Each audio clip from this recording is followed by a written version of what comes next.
Oke yo, sehat ya? Alhamdulillah. Apa kabar ya? Alhamdulillah sehat bro. Lu gimana nih? Aman. Alhamdulillah. Gimana corona? Corona. Apa yang berdampak pada hidup lu pas corona?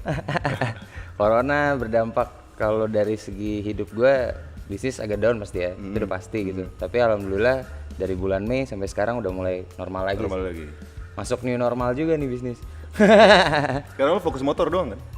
Motor dan kopi gue. Motor sama kopi. Oke, jadi lu mulai main motor kapan sih? Mulainya bulan April tahun lalu. April startnya. tahun lalu. Iya. Biasanya kalau motor-motor yang lu jual tuh apa? Gua motornya rata-rata sih cc 150 ke atas ya. CC 150 ke atas ya. Oke, berarti motor sport masuk juga ya? Masuk. Jadi mantap. Gitu. Nah, berarti baru setahun lu jualan motor nih. Kira-kira menurut lu bisnis motor itu gimana sih? Kalau bisnis motor menurut Sekarang gua market lu masih di Jakarta nih? so far sih menurut gua oke ya prospeknya, karena motors menurut gua saat ini salah satu menjadi kebutuhan yang primer di sini. Oke. Orang kayaknya lebih prefer pakai motor daripada mobil ya kalau untuk jalan-jalan cepat, kecuali just in case kalau butuh bawa barang banyak atau mungkin lagi hujan ya. Yeah. Tapi kalau motor sekarang menurut gua salah satu jadi hal yang primer juga sih untuk transportasi di sini. Gitu. Nama ini lu apa sih, yuk? Nama toko motornya? Deal Garage. Deal Garage ya? Iya, Itu lu betul. jualannya via apa aja tuh biasanya? Gua konsennya di Instagram sama di OLX. Deal Garage ya? Buat Iya. teman-teman kalau mau nyari motor 150cc bisa langsung aja buka Instagramnya apa sih, yuk? @dealgarage. DEA. Deal Garage ya? Iya. Nah terus lu bilang kan tadi ada bisnis kopi tuh, yuk? Ah. Itu bisnis kopi gimana ya maksudnya? Jadi bisnis kopi ini sebenarnya dulu waktu gua masih kuliah semester 3, itu zaman-zaman itu kan kopi belum terlalu booming ya. Itu gue ketemu sama teman kampus gue dan dia mulai start ngajakin gue gitu. Dia sempat kerja lumayan di salah satu perusahaan kopi besar di dunia. Ya. Tapi punya banyak brands di sini. Orang-orang tahu lah mungkin apa. Iya. Nah itu dia Starbucks lah ya namanya. ya kita sebut aja lah ya. Nah akhirnya dia kerja di situ kurang lebih hampir 2 tahun atau 3 tahun. Pengalaman dia di dalam bagian dapurnya sama manajemennya menurut gue udah cukup bagus. Terus akhirnya waktu itu gue saat itu karena masih kuliah dan belum kepikiran mau bisnis apa, akhirnya gue ngobrol nih sama dia, ketemu nih di kampus. Kita ngobrol-ngobrol mungkin hampir 3 bulan. Akhirnya kecetus tuh ide untuk si kopi ini. Kemarin sempat vakum, jadi hampir lama sih. Dan udah gue terakhir tuh 2016 akhir, terus akhirnya 2017, 2018, 2019, baru kemarin pas awal 2020 mulai ada ide untuk ngebangun lagi. Gitu. Jadi berapa tahun tuh dari awal tuh lu kopi, maksudnya berhenti lanjut lagi? Kalau di total berarti sampai sekarang udah hampir 4 tahun lah ya. 4 tahun ya? Vakumnya berapa tahun? 3 tahun. Oh 3 tahun, berarti baru setahun ya? Iya setahun. Gitu. Tapi kopi lancar? Alhamdulillah lumayan sampai sekarang sih. Kalau sekarang kan banyak tuh kopi-kopi lokal yang terkenal. Kita jangan bilang kayak Starbucks, kayak yang internasional lainnya lah, yang gede-gede. Cuman kalau untuk yang kopi-kopi kedai lokal yang di jalan-jalan kan lumayan banyak tuh yang hype banget sekarang. Nah kalau dari lo misalkan untuk kopi sendiri apa sih yang istilahnya jadi competitive advantage dari produk lo itu? Maksudnya ya jadi nilai jual lah. Nilai jual. Kalau bandingin sama kopi-kopi yang beredar. Nah kan kalau gue lihat lo kan kopinya itu kan fokusnya di online juga tuh, yang botolan kecil-kecil tuh. Betul. Itu juga mulai banyak sih gue lihat di Instagram, di Facebook segala macam. Nah kalau misalkan lo sendiri kira-kira untuk menanggapi persaingan itu gimana sih? Nah ini dia, karena gue tadi punya temen yang udah lumayan lama di Starbucks, at least dia punya sedikit secret-secretnya lah ya. Oke. Gitu, jadi sebenarnya kalau dari segi grade gue nggak sangat ngejar Starbucks rasanya. Iya. Tapi gue bisa jual sepertiga harga Starbucks. Oke. Gitu. Berarti lo istilahnya fokusnya ke produk nih untuk yang kopi. Iya. Kalau dari branding gitu-gitu, gue coba kemas sekarang sih semakin simpel ya. Gue juga sekarang ngeliat kemasan kopi-kopi baru juga kayaknya nggak ada yang rame-rame banget. Jadi gue coba adaptasi sama desain-desain yang lagi in zaman sekarang sih. Gitu. Jadi kelihatan simpel, terus enak lah, dia dibawa di mana-mana, nggak ribet karena kecil kan. Oke. Gitu. Nah kalau kopi sendiri kan lo tadi bilang itu baru mulai dari bulan puasa kemarin ya? Ya. Dari bulan puasa kemarin. Nah kalau dihitung-hitung dari bulan puasa kemarin itu berarti sampai sekarang Ya hampir sekitar 2 bulan lah ya. Ya 2 bulan. Dari tanggapan kan customer lu gimana? Maksudnya rame, ramekah? Seberapa ramenya mungkin bisa diceritain? Justru mereka tuh yang kemarin-kemarin pada beli di tahun 2016 sampai awal 2017 kangen nih berarti kan. Oh gitu ya. Terus gue kemarin sempat pas pertama kali soft launching lagi, gue bikin promo buy one get one kan. Jadi itu cepet banget tuh impact di awal. Sampai akhirnya gue coba dari selama 3 minggu, gue stop dulu buy one get one, terus minggu jualan normal. Itu mulai rame tuh dari GoFood, dari Grab, dari stranger ya, kita nggak tahu siapa. Berarti lu ngejualan juga lewat GoFood, Grab jualan? Jual. Keren. Nah, ini apa sih namanya? Untuk fokus lu sendiri kan sekarang lu, kalau gue lihat sih di Instagram lu lebih sering kayak posting motor ya? Betul. Posting motor. Kalau boleh lu kasih tahu misalkan sehari, misalkan dalam seminggu atau sebulan lu bisa ngejual berapa motor sih? Alhamdulillah kalau stopnya ya, gue paling banyak itu alhamdulillah bisa ngejual sebulan 37 motor. Yeah. Dengan modal yang ada ya. 150 cc berapa sih harganya? 150 cc itu rate-nya kalau kan gue biasa main di Vario 150 cc sampai VCX ya, main Max gitu. Mungkin harga startnya dari sekitar 17 sampai 28 sampai 30. Sampai 30 ya. Oke, kalau let's say kita rata-ratain 20 ya. Ya. 20 berarti itu top 30. 30 kali 20 berapa itu? Ya lumayan deh. 600. Banyak ya. Tuh guys, jualan motornya 600 juta. Alhamdulillah. Kotor. Gimana lu jualan Hana Hanifah?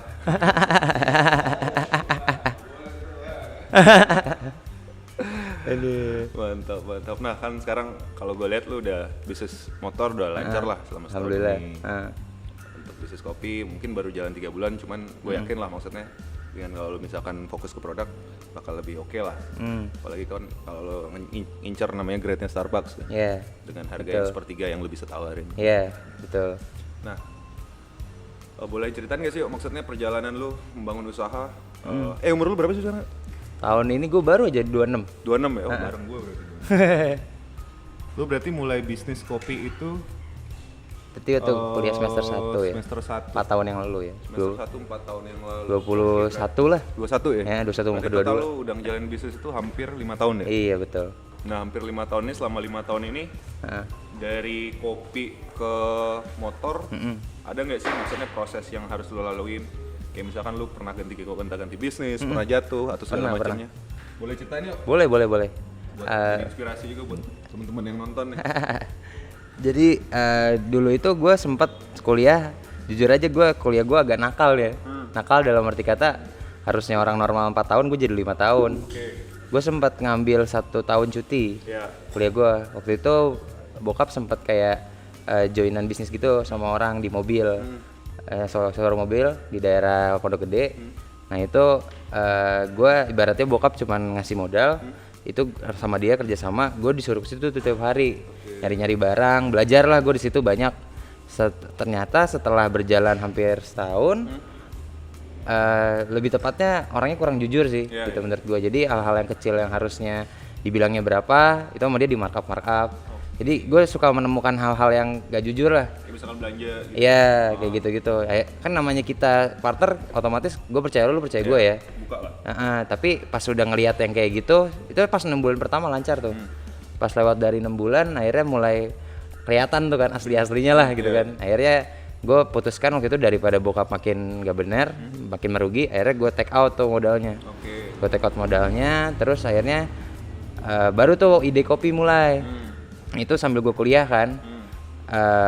Sambil gue kuliah ya akhirnya itu pas gue sambil kuliah akhirnya konsennya nggak inilah, nggak beres lah ibaratnya, pecah itu satu sisi. Terus memang capek tuh produksi kopi, gue akuin. Dari kita bisa kan mulai produksi jam 10 pagi, mungkin baru kelar itu jam 3 sampai jam 4 sore.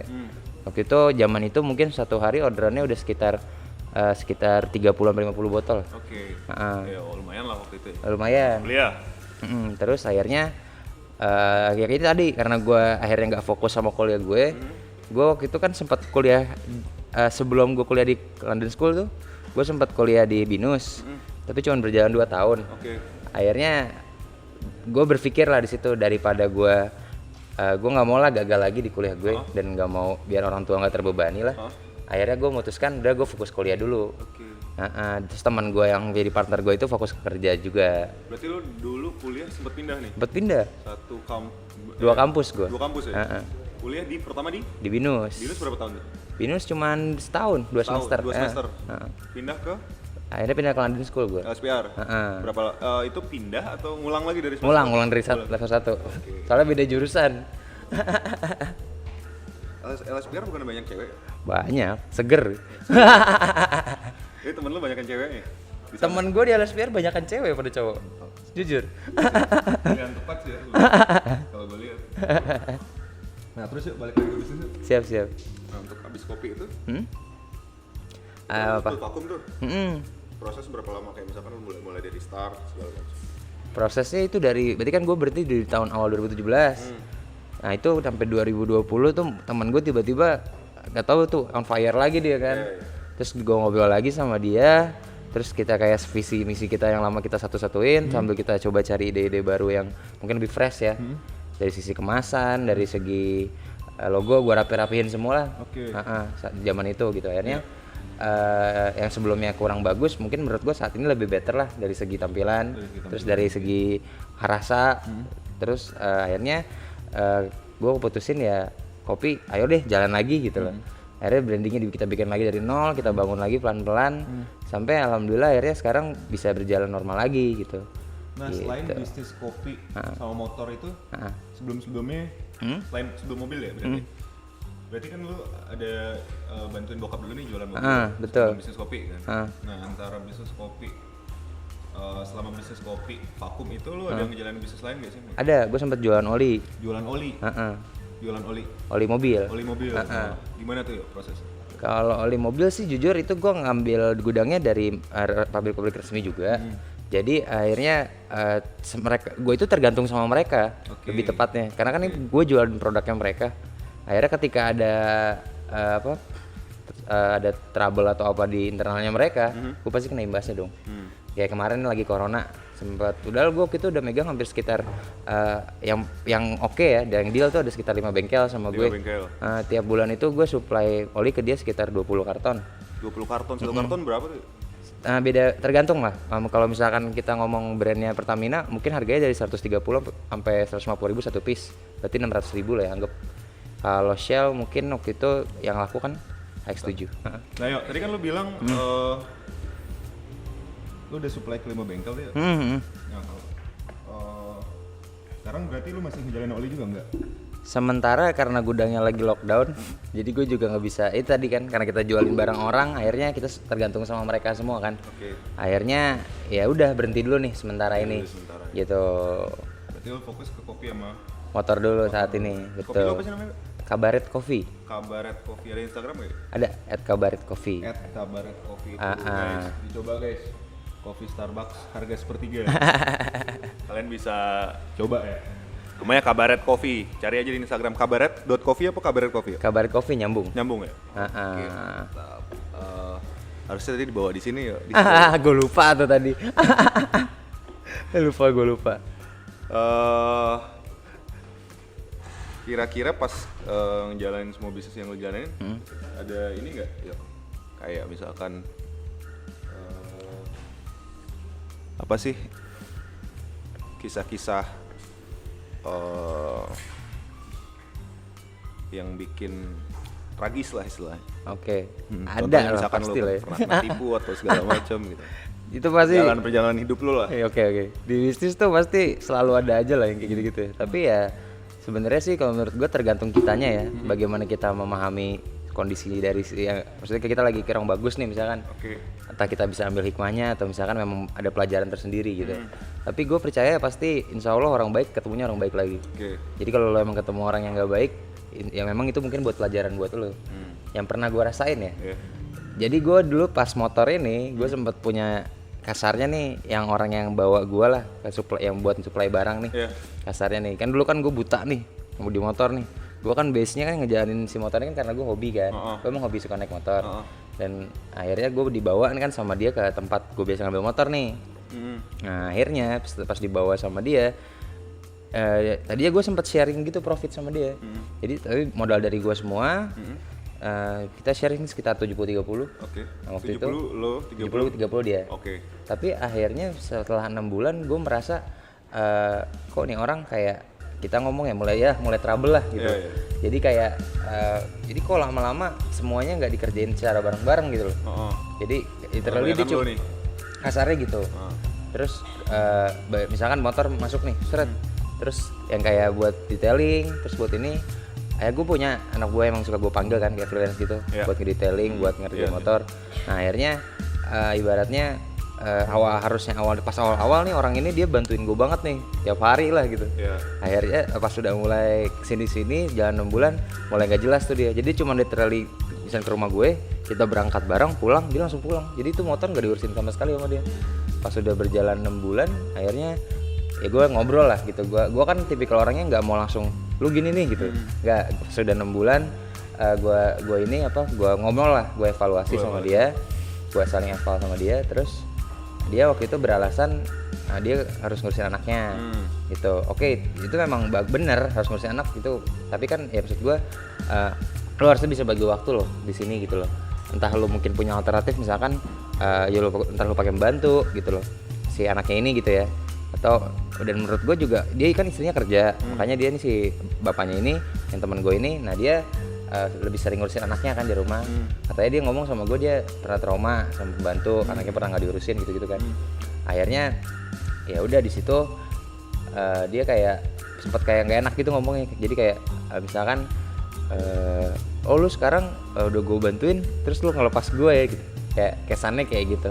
Padahal kalau boleh gue ngomong, jadi kayak ibaratnya gimana ya, toh selama ini juga yang misalkan kita ngambil barang unitnya masukin ke garasi gua yang rapi-rapiin juga gua sama yang satu lagi yang freelance yang tadi gua panggil itu bener nganterin gua pulang, dia pulang lagi udah.